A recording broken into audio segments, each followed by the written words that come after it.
Electric car कोई नया invention नहीं है। अगर हम टाइम में पीछे जाके देखें तो लेट 19th सेंचुरी और अर्ली 20th सेंचुरी में इलेक्ट्रिक कार्स काफ़ी कॉमन थी, लेकिन काफ़ी लंबे समय का गैप हो गया और इलेक्ट्रिक कार्स में कुछ ज़्यादा एडवांसमेंट्स नहीं हुए। लेकिन फिर भी अभी जो इलेक्ट्रिक कार्स हम देखते हैं उनकी जो टेक्नोलॉजी है, जो लिथियम आयन बैटरीज हैं, ये भी काफ़ी लंबे समय से हैं। पर फिर भी हम इलेक्ट्रिक कार्स को फ्यूचर बोल के उनको मेन स्ट्रीम कार्स में काउंट ही नहीं करते। अगर एक कार बायर को नई कार लेनी होती है तो या तो वो एक कार देख रहा होता है या वो इलेक्ट्रिक कार देख रहा होता है। इलेक्ट्रिक कार्स को नॉर्मल आइस कार्स का रिप्लेसमेंट अभी भी नहीं माना जाता है। मैं मानता हूँ कि इनकी कुछ शॉर्ट कमिंग्स हैं, पर इस वीडियो में मैं इलेक्ट्रिक कार्स के एडवांटेजेस, उनके जो अभी करंट टेक्निकल एडवांसमेंट्स हुए हैं उनके बारे में बात करूँगा और एक मेजर बैटरी से रिलेटेड मिसकंसेप्शन है वो दूर करूँगा। तो इस वीडियो को एंड तक देखिएगा। शुरू करते हैं बेसिक लेवल पे एक इलेक्ट्रिक कार को समझ के। एक इलेक्ट्रिक कार का मेजर कंपोनेंट होता है एक लिथियम आयन बैटरी पैक और एक या एक से ज़्यादा इलेक्ट्रिक मोटर। बस यही एक इलेक्ट्रिक कार को बनाता है। इंटरनल कंबशन इंजन वाली कार्स के कंपैरिजन में ये हार्डवेयर वाइज काफ़ी ज़्यादा सिंपल होती है। एक इंजन और एक गियरबॉक्स में बहुत सारे मूविंग पार्ट्स होते हैं जो उसकी कॉम्प्लेक्सिटी को बढ़ाता है। ओवर द ईयर्स हमने इस टेक्नोलॉजी को इतना ज़्यादा एनहांस कर लिया है कि अब इंटरनल कंबशन इंजन काफ़ी रिलायबल हो गए हैं, बट फिर भी बाय डिज़ाइन इलेक्ट्रिक कार्स अभी भी ज़्यादा सिंपल हैं। अब चलिए हम इंडिया के पर्सपेक्टिव से ये देखते हैं कि इलेक्ट्रिक कार्स के क्या क्या एडवांटेजेस हैं और ये कैसे इवॉल्व हो रही हैं ताकि अब ये एक मेन स्ट्रीम कार बन सकें। आप में से बहुत लोगों को वो रीवा की इलेक्ट्रिक कार याद होगी जो बहुत छोटी सी थी और काफ़ी महंगी थी और उसकी रेंज बहुत कम थी, इसके कारण वो चली नहीं। इवेंचुअली रेवा को महिंद्रा ने खरीद लिया और वो महिंद्रा E2O के नाम से बिकने लगी, लेकिन फिर भी वो एक सक्सेसफुल प्रोडक्ट नहीं था। इन जनरल हम देखें तो काफ़ी लंबे समय तक इंडिया में इलेक्ट्रिक कार्स के ऑप्शंस बहुत लिमिटेड थे, पर पिछले 5 साल में ये ऑप्शंस बहुत ज़्यादा बढ़ गए हैं। कॉम्पिटिशन बहुत ज़्यादा बढ़ गया है। सिर्फ 2024 में अगर हम देखें तो मास मार्केट सेगमेंट में टाटा ने अपनी कर्व ईवी और पंच ईवी लॉन्च की है, MG ने अपनी विंडसर ईवी लॉन्च की है। इसके अलावा अभी महिंद्रा बहुत ही जल्द 2 बॉर्न इलेक्ट्रिक SUVs लॉन्च करने वाला है और मारुति ने भी सुजुकी ने भी ग्लोबली अपनी ई विटारा नाम की इलेक्ट्रिक क्रॉसओवर लॉन्च की है, जो इवेंचुअली 2025 में इंडिया में भी लॉन्च होगी। तो इलेक्ट्रिक कार के ऑप्शंस तो अब लोगों के लिए बहुत ज़्यादा बढ़ गए हैं। अब कंपटीशन जब बढ़ता है तो उसके कारण प्राइसिंग भी कंपेटिटिव हो जाती है। कार मेकर्स एक दूसरे से कम्पीट करने के लिए better products, better value products launch करेंगे।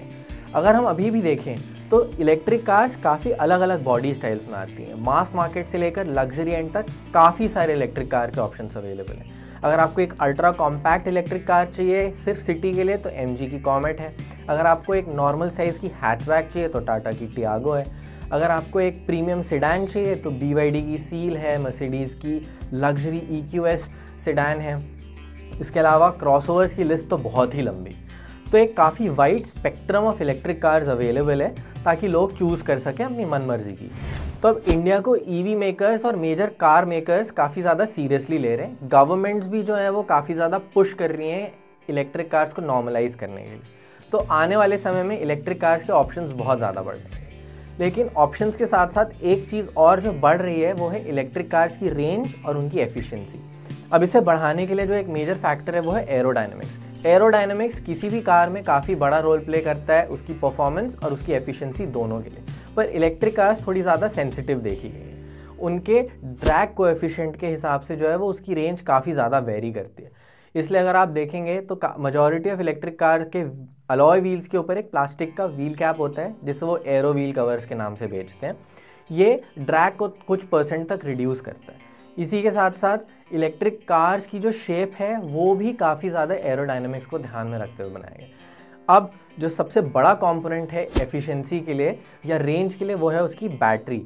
एक इलेक्ट्रिक कार की बैटरी या तो LFP होती है या फिर NMC NCA केमिस्ट्री की होती है। दोनों के कुछ डिफरेंसेस, कुछ प्रोज एंड कॉन्स हैं जिनके बारे में मैं इस वीडियो में बात नहीं करूँगा, लेकिन इन दोनों बैटरीज़ के ही साथ काफ़ी ज़्यादा एनर्जी डेंसिटी में इम्प्रूवमेंट्स देखे गए हैं। पिछले 10-15 सालों में काफ़ी ज़्यादा एनहांसमेंट है एनर्जी डेंसिटी में। तो अब एनर्जी डेंसिटी बढ़ रही है, इसका मतलब कम वेट में और कम साइज़ में ज़्यादा बैटरी कैपेसिटी रहेगी।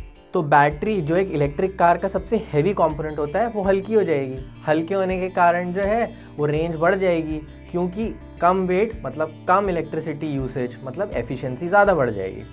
आने वाले समय में इसका मतलब ये है कि छोटे बैटरी पैक से आपको उतनी रेंज मिलेगी जो बड़े बैटरी पैक से मिलेगी। लेकिन सिर्फ बैटरीज ही नहीं, जो बेसिक इलेक्ट्रिकल आर्किटेक्चर होता है वो भी कार्स का काफ़ी ज़्यादा इम्प्रूव हो गया है। अभी नॉर्मली जो इलेक्ट्रिक कार्स होती हैं वो 400 वोल्ट इलेक्ट्रिकल आर्किटेक्चर पे चलती हैं, और कुछ हाई एंड कार्स जो 800 या 900 वोल्ट पे भी चलती हैं। तो ये हाई वोल्टेज सिस्टम जो है उसके कारण जो इलेक्ट्रिकल कंपोनेंट्स होते हैं उनका वेट कम हो जाता है, और जो केबल्स होती हैं वो भी पतली और लाइट वेट हो जाती हैं। ये फिर से जो है वो एक वेट एडवांटेज देता है, जो फाइनली एफिशिएंसी और रेंज में बेनिफिट ही देगा।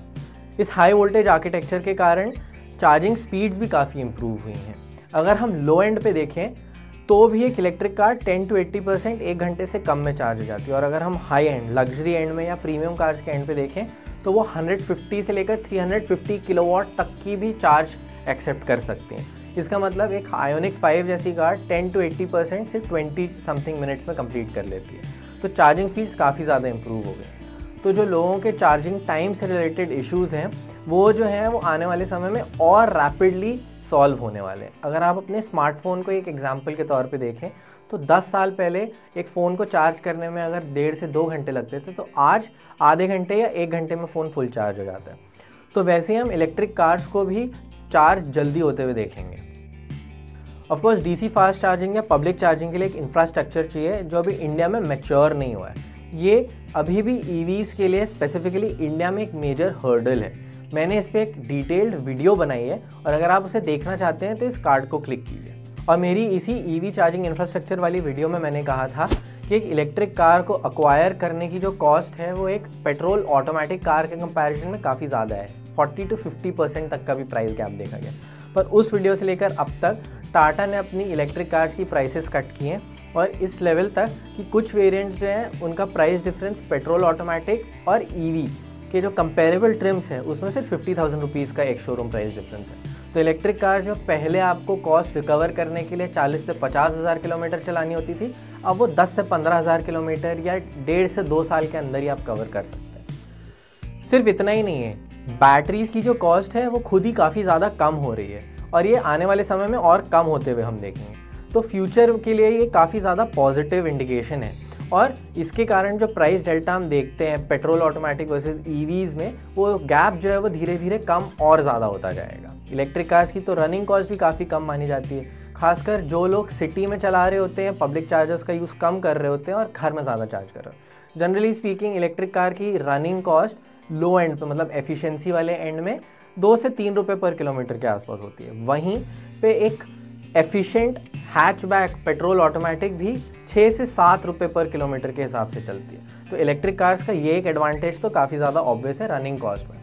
एंड दैट पेयर्ड विद जो मैंने प्राइस डेल्टा की बात की, इसके कारण आप देखेंगे कि बहुत जल्दी इलेक्ट्रिक कार जेन्युइनली जो है वो पेट्रोल कार से सस्ती पड़ेगी, अगर हम टोटल कॉस्ट ऑफ ओनरशिप की बात करें तो।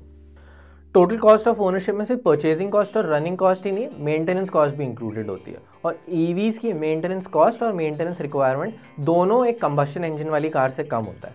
एक internal combustion engine car, for example एक पेट्रोल कार में इंजन को स्पेसिफिकली काफ़ी ज़्यादा सर्विस की रिक्वायरमेंट होती है। ओवर टाइम इनकी रिलायबिलिटी बढ़ गई है और सर्विस इंटरवल्स के बीच में गैप भी बढ़ गया है, लेकिन फिर भी इंजन ऑयल चेंज कराना हो या फिर स्पार्क प्लग्स चेंज कराने हो, या इसके अलावा वॉल्व क्लियरेंस रेगुलर इंटरवल पे चेक कराने होते हैं, या फिर टाइमिंग चेंज होती है उसकी टेंशन एडजस्ट करानी पड़ती है। ये सारी चीज़ें ईवीज़ में होती ही नहीं है, क्योंकि इतने कॉम्प्लिकेटेड कॉम्पोनेंट्स ही नहीं है। ये अलग बात है कि कंज्यूमेबल्स जैसे वाइपर्स हो गए, टायर्स हो गए, ये सारी चीज़ें इलेक्ट्रिक कार्स में चेंज करानी पड़ती हैं। पर अगर हम एग्जाम्पल के लिए ब्रेक पैड्स भी देखें तो ब्रेक पैड्स एक इलेक्ट्रिक कार के थोड़े ज़्यादा लॉन्ग लास्टिंग होते हैं, क्योंकि मेजॉरिटी ऑफ केसेस में इलेक्ट्रिक कार्स की रीजन ब्रेकिंग ही मेनली ब्रेकिंग का काम कर रही होती है। तो इस सेंस में भी मेंटेनेंस कॉस्ट कम हो जाती है। अब ये आर्ग्यूमेंट किया जा सकता है कि इलेक्ट्रिक कार्स में काफ़ी ज़्यादा इलेक्ट्रॉनिक्स रिलेटेड या सॉफ्टवेयर रिलेटेड इश्यूज़ आते हैं, बट ये सिर्फ इलेक्ट्रिक कार स्पेसिफिक नहीं है। जितनी ज़्यादा कार्स में फीचर्स आ रहे हैं वो पेट्रोल कार्स में या डीजल कार्स में भी उतने ही ज़्यादा हैं, जिसके कारण सॉफ्टवेयर पे और इलेक्ट्रॉनिक्स पे डिपेंडेंसी बढ़ती जा रही है। तो सारी ही कार्स इन सारे फॉल्ट्स के लिए इक्वली वल्नरेबल हैं। पर अगर आप अब ये बोलने वाले हैं कि ईवीज़ की जो बैटरी होती है उसकी रिप्लेसमेंट कॉस्ट बहुत ज़्यादा होती है, तो थोड़ा सा होल्ड कीजिए, मैं उसके बारे में भी बात करूँ। गवर्नमेंट बॉडीज़ भी जो हैं वो काफ़ी ज़्यादा हेल्प कर रही हैं इन इलेक्ट्रिक कार्स को अग्रेसिवली प्राइस करने में। जैसे काफ़ी सारे स्टेट्स में रोड टैक्स और रजिस्ट्रेशन फ़ी या तो पूरी वेव्ड ऑफ है या बहुत ही नॉमिनल चार्जेस पे करने हैं। ये कंबशन इंजन वाली कार्स के लिए नहीं है। लेकिन सबसे ज़्यादा जो इम्पैक्ट है वो है जीएसटी और सेस जो कार के साइज़ और उसकी इंजन कैपेसिटी पे लगता है, जो कुछ केसेस में 50% तक भी जाता है, वो इलेक्ट्रिक कार्स में फ्लैट 5% है। इसके कारण बहुत ज़्यादा अग्रेसिव और बहुत ज़्यादा टेम्पटिंग प्राइसेस में ईवीज़ लॉन्च की जा सकती हैं, इवन दो उनकी बैटरी महंगी होती है। एंड इसका परफेक्ट एग्जांपल है एमजी की विंडसर ईवी, जिसकी इंट्रोडक्टरी प्राइसेस क्रेटा को अंडरकट करती हैं even without the battery as a service plan.